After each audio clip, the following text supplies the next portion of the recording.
Good morning and happy Tuesday here at Money Truth Moments. I am your host, Carlos Garcia, and I'm here with Judy Copenbarger. Hey, Judy, how you doing?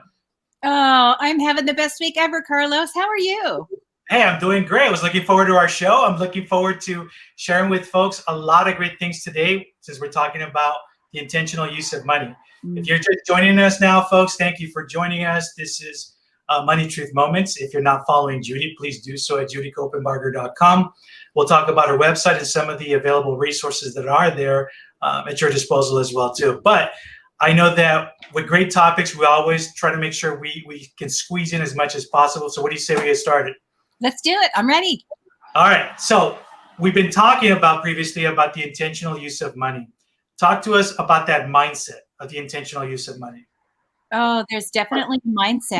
It's just like mastering anything. You've got to start with the mindset, the confidence it takes, the tenacity it takes, the commitment it takes to get something done or to master something. So when I start thinking about, the incremental money mindset, I remember back early in our careers, probably during college or right before college, I was so excited I got a raise and I was making almost $3.50 an hour. I know that dates me a little bit, but I was so excited that it was more than I made before. And it was several percent raise. And every time that happened, I thought, oh my goodness, if I ever get to the point where I make $1,500 a month, wow, died and gone to heaven, right? Well, not only has inflation happened, age has happened, but my life has changed. So every time I got a raise, every time I got a promotion, every time I changed jobs, opened my own business, got more degrees, whatever it was, there's this incremental mindset that shifts. So I will never go back to feeling happy about earning $3.50 an hour or $4 an hour because my mindset is shifted. I think $12 an hour would probably be upsetting at this point, right? $50, $100 an hour would be upsetting. So it's just go through life and the mindset shifts not only from our experiences and the confidence from achieving goals and successes, but it just happens naturally if we allow it to. And I think some of the saddest people, some of the people that have the most upset with their lives and regrets in their lives are ones that have never reset that mindset. They're still happy to just get by or just survive. And they never get to this threshold of it's not just survival anymore. It's like I'm thriving. I'm doing great and there's more and there's abundance and there's an infinite, the pie just keeps getting bigger. How much of it do I want to take? What slice would I like to have? So it all comes from mindset. That's the basis of everything when we're talking about the incremental dollar. That's awesome. And that's very powerful as well, too. I know that we also want to talk about and share with our audience about some tips, for guiding folks in the intentional use of money. One of the things that I've heard you talk about is also practicing the intentional dollar activation. What is that? If you can explain that for us, please. Oh, intentional. And that's the thing. It's intentional. It's on purpose. We're activating our dollars. We're trying to get them to do something with purpose, trying to get them to do something that's like work. We want Mr. Money working for us, right? We don't want him, sitting in the spare bedroom down the hall. He needs to be out working. So how do we get Mr. Money to work? One of the biggest mistakes I see clients and people do is that they over allocate in one area. Like they have too much money just sitting in savings. I'm not saying you shouldn't have savings, you should, but too much cash can actually work against you.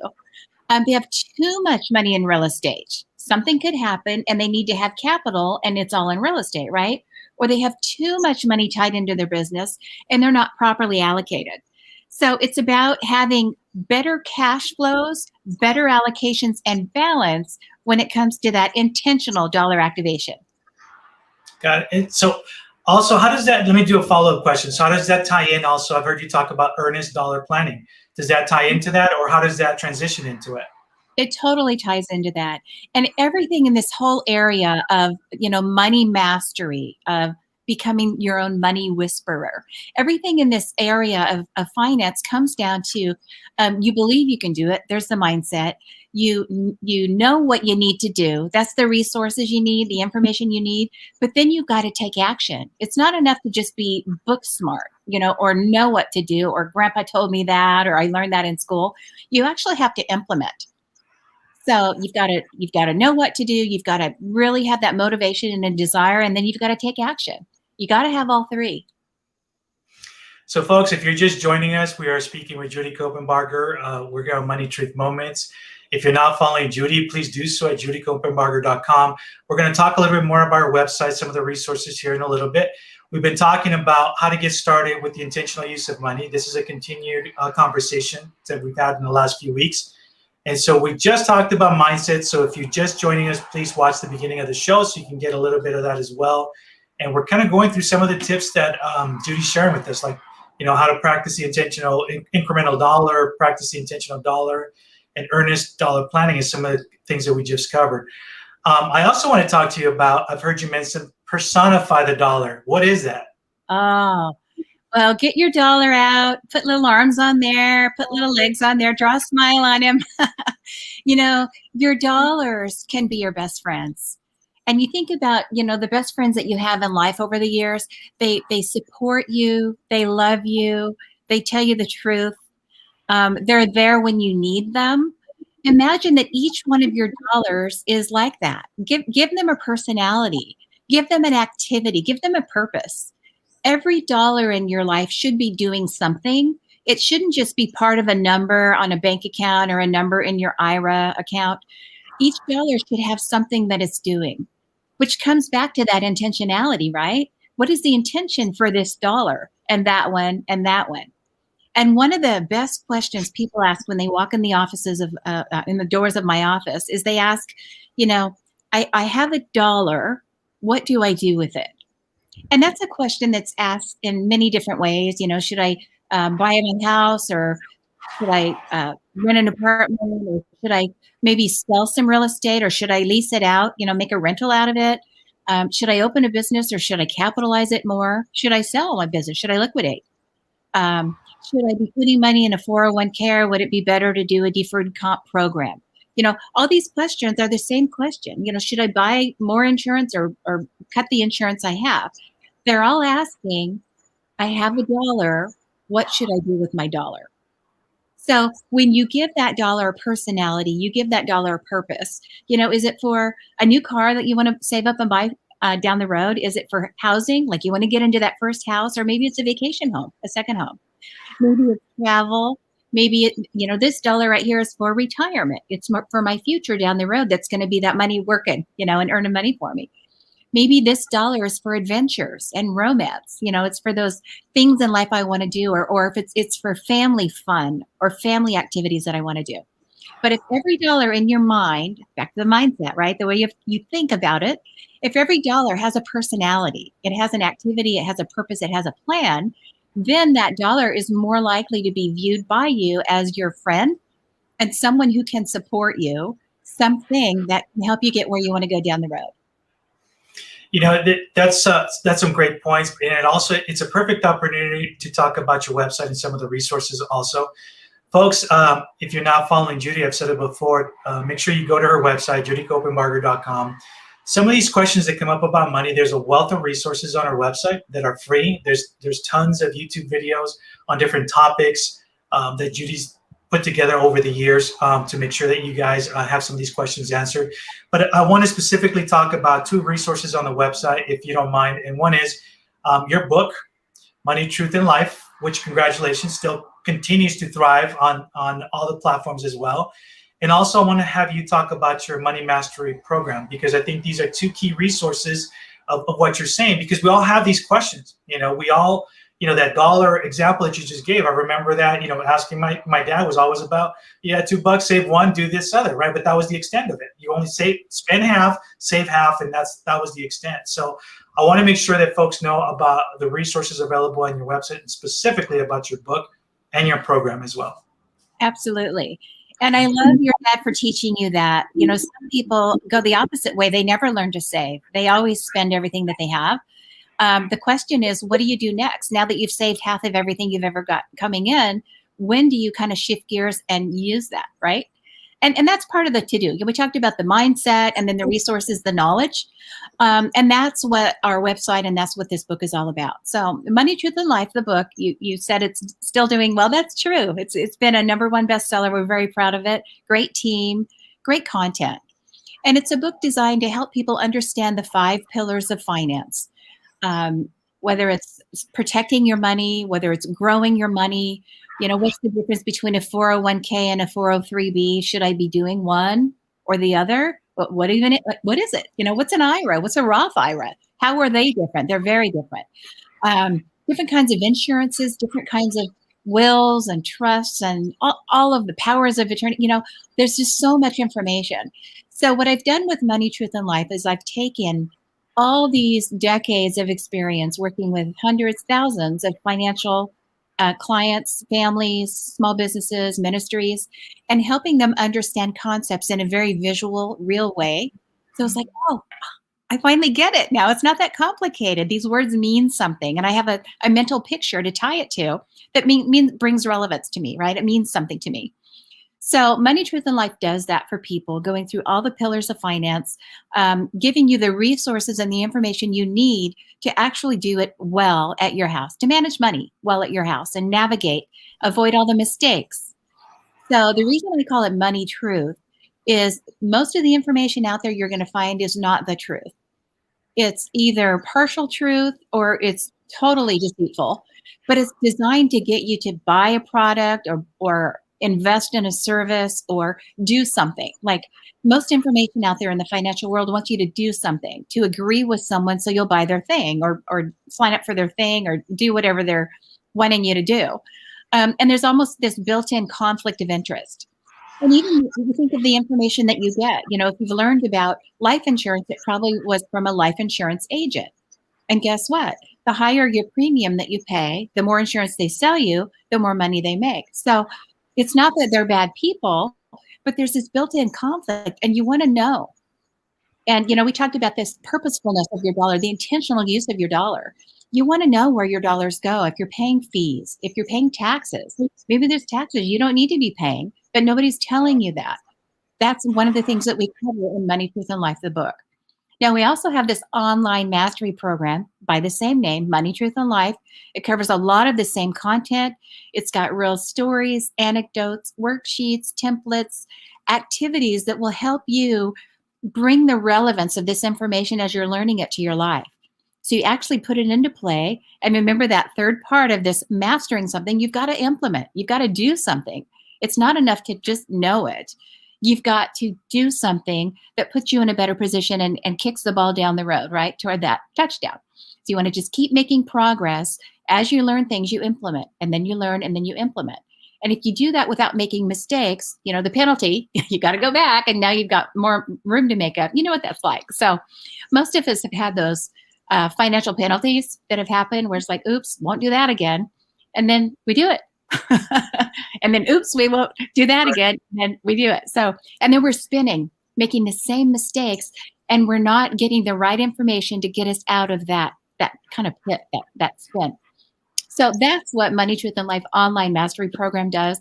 And right now it's offered for a week free. Like you can sign up and watch all the classes, all the courses you want for free without having to subscribe, and for the rest of your life. But even if you did that, it's only, I don't know, like $8, $9, $10 a month. It's not a big deal.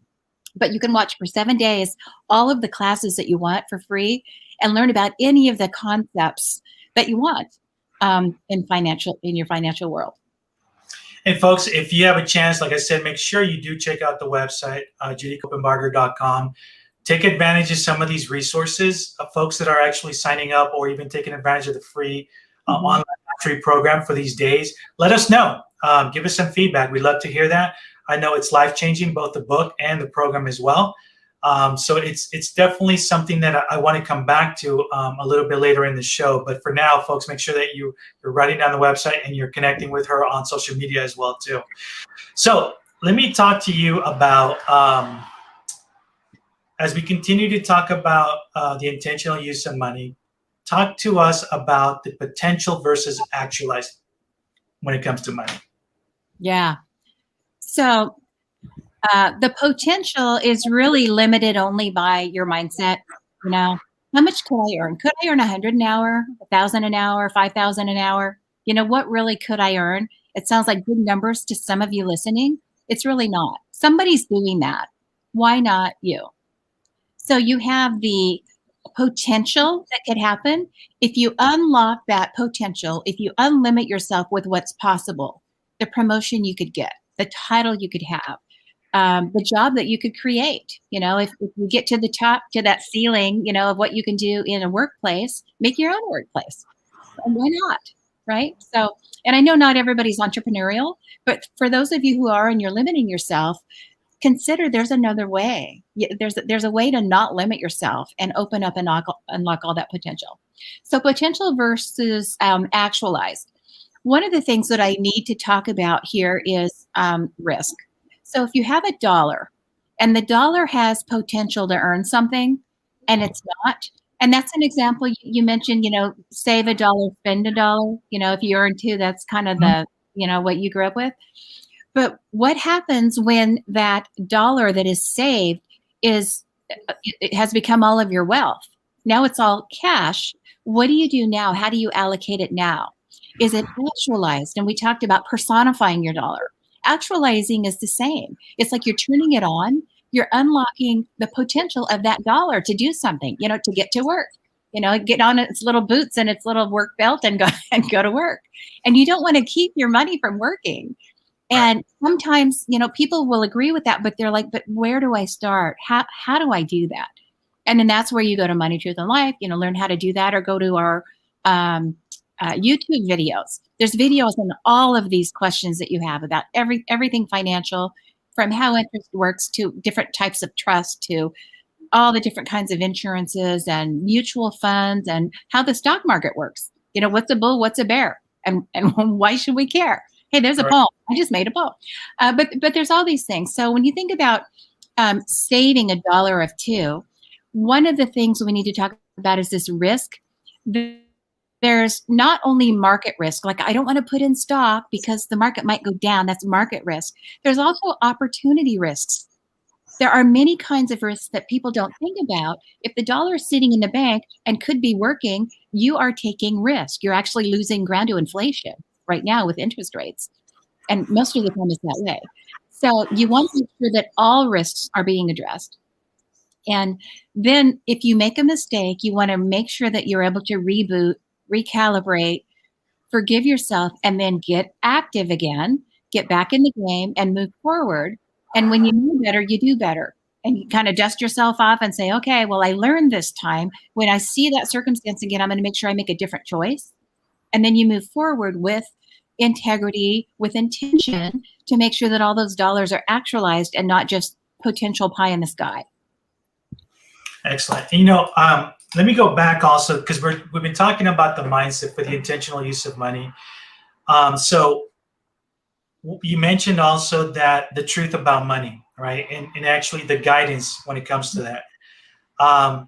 If somebody's getting started on this, right, what are some things that you can share? What are some the do's and don'ts of what to look out for when we're trying to ask for that help? We're trying to ask or look for that advisor that can help guide us, period. Because it's a big world out there. There's a lot of people doing the same thing, but you don't know who's who, basically, So maybe you can share some of your wisdom on that and things to look out for and how to even get started. Yeah, I think for a lot of people, all financial people look alike. They all look like a banker or a realtor or a stockbroker. You think about what a financial guy looks for. Their arms are crossed and they have a stern look and they're wearing a black suit and a skinny tie and they're from New York, Manhattan, right? So we have this, experience that we bring when we're looking for, a better way. And I think the first thing, I talked about the mindset and get some resources. And you're like, okay, I'm beyond that now. I've made my mini plan. I know what I want to do, but now I need someone, a professional, to implement. I can't sell myself insurance. I can't sell myself a mutual fund. I can't open my own 401k. I don't have licenses. I wouldn't know where to start, and I don't have the expertise for that. I can't write my own will. I'm not a lawyer. So how do you do that? How do you find the people that are aligned with you? And I think the first step is to find someone who is aligned with your beliefs, with your core beliefs. If you have a faith-based background, that's going to be an important alignment rather than a secular background. If you're conservative fiscally, or if you are willing to take a lot of risk, fiscally, like, oh, let's go ahead and buy the brand new IPO, the brand new stock that's a brand new company. I think it's going to go 100 times this year. And that happens, but some people don't have the tolerance for that kind of risk. So you want to find an alignment with an advisor that way. I think the core values is probably the biggest piece, to find that alignment. Because if you like to give money away to charity or something like that, and you have an advisor saying that's stupid, it's not going to work, right? You're going to end up changing habits that are, your core. So finding that alignment is a big deal. On the professional side, I would say if you look for someone who you can trust, you want to look for a fiduciary. So this is going to help someone totally eliminate that conflict of interest we talked about, where you get this advice, but you're wondering, is that advice really the best for me, or is that benefiting other people too, other companies too? And a fiduciary, an accredited investment fiduciary, AIF is the degree or the designation you're looking for. That's going to be someone who by law has to do what's best for you first. So that conflict of interest by law is removed. And I'm an AIF. I have that designation. And I have to write down everything every time I make a recommendation for a client. I have to write it down and prove all the other choices that we chose from and why we made this choice and why it's the best for the client. And it's audited. I mean, I have to prove it, back it up in writing with all of my due diligence to make sure the advice I give a client is the right advice for them. When it comes to fees, when it comes to benefits, when it comes to any contractual obligations or responsibilities they have, all of those things, the projections, the risk tolerance, staying in their risk tolerance, all of those things have to be considered before any advice can be given, let alone received by a client. So an AIF is something you can look for. There aren't very many though, and you might be in an area where there just aren't any around. I think the next best designation to look for would be someone that has the breadth of knowledge to help you make a good choice in one area, but not cause a problem in another. For example, you buy a property, but now your cash is low, or you sell a stock, but now you've caused a tax problem, or you set up an estate plan and now it blows up your insurance plans. So you want to have someone that understands how all of that works together.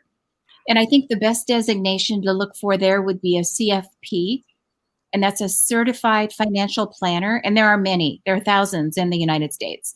So if you have someone with a CFP designation, that means not only did they have to go to college, because there's a lot of initials you basically take a quiz or pay money to get, but a CFP, you have to have gone to college, you have to have at least one undergrad degree.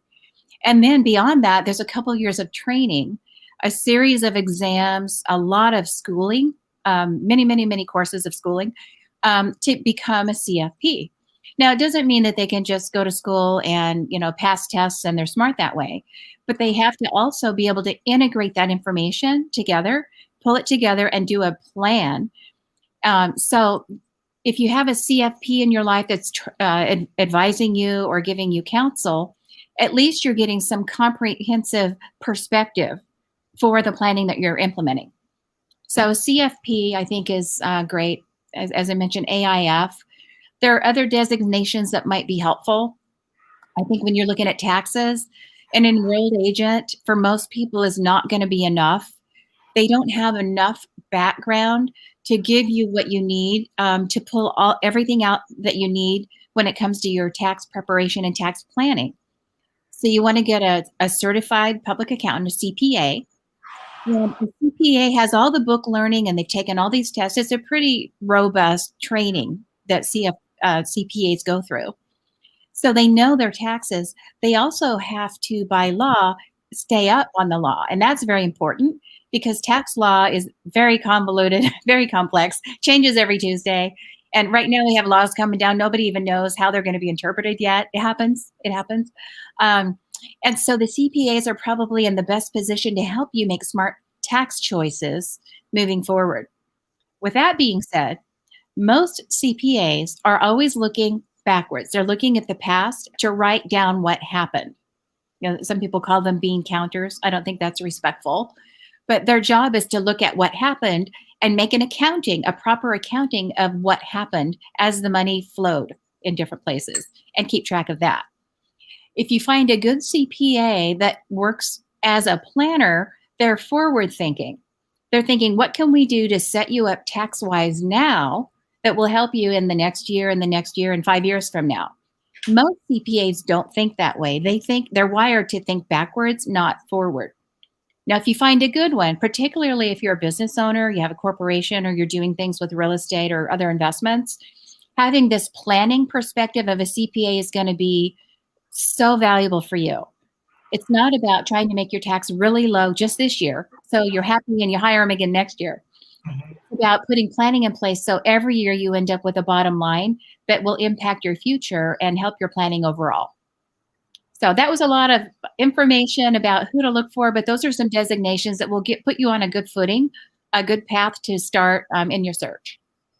No, and that's great. And I appreciate you sharing that, because one of the key takeaways also is something you mentioned, that you're always, and I'm sure your clients really appreciate that you're always giving them the right advice. You're not using a cookie cutter system, straight across the board for everybody, because everybody's situation is different.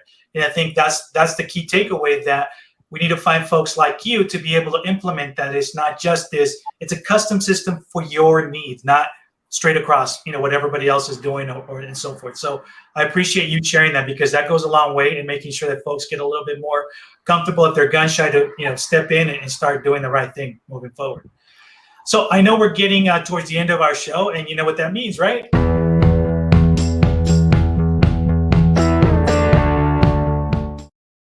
It's time for our Money Truth Challenge. All right. What have you got for us today? Okay, here's your challenge. You have learned a little bit about the incremental dollar. We've talked about the intentional use of your dollar and personifying the dollar.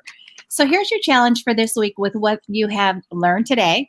First thing, write down with pen and paper ways that you can take dollars and activate them in your life. So we talked about dollars that are not activated and dollars that are activated. So if you're going to activate some dollars, where are they? Is there too much in savings? Are there dollars that we're earning that we could be putting in a 401k at work, or some kind of a retirement program that could be better suited for us? So look for those dollars that can be activated in your life. And what dollars do you have that you can bring to life and personify? So what that means is you might need to just set a goal, right? You have dollars in this account and it's for something special, but personify it, bring it to life, give the goal a name. Is it about some adventure and romance? Is it about that new car? Is it about retirement one day, the trip to Hawaii? What is that dollar for?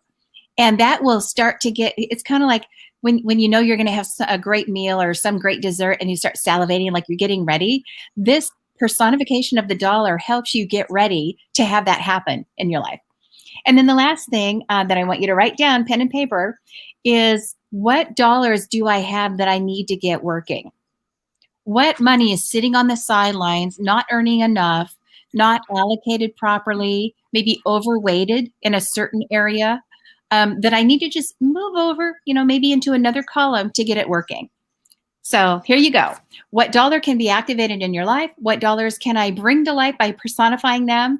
And what dollars should I get working starting today? Folks, that's your Money Truth Moment Challenge. You've heard it. So make sure you get back to us. Take a look at some of the previous videos and some of the challenges. We'd love to hear back from you guys as well. Judy, as always, great seeing you. I appreciate your wisdom, sharing this with everyone. Folks, if you're not following Judy, visit her website, follow her on social media at judycopenbarger.com. There's tons of free resources, and if you're not taking advantage of it, then you're missing out. Seriously, you are missing out. So you need to make sure you visit the website. Until next week, folks, we're here every Tuesday morning at 8 a.m., Money Truth Moments. This has been another great episode with Judy Copenbarger. Any last words, Judy? Don't delay. Do it today. Have a great week. Love it. All right. Take care, folks.